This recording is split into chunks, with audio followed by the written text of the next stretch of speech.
Neslyšte píseň o chlapci z internetu, co Adele hlásá pravdu celému světu.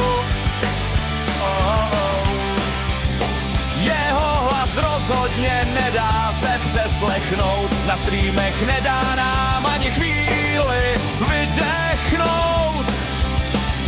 Ve svých rukou má tu nejmocnější zbraň a tou je šopina, jak životu splácí svou daň.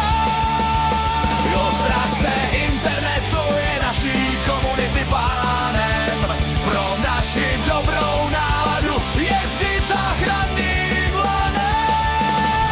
Klobouček na hlavě a kukla bílá, v tom je ta jeho obrovská síla. Mí milí melounci, jak pak se dnes máte? Budu rád, když mi dnes nějaký ten lajčík dáte. Komunikace s šopinou má ovšem jeden háček, a to, že větší má i igelitový sáček. Není to však Pokémon z Bizáru jediný, máme tu Frantu Vodněnu a Silvu z Karminy.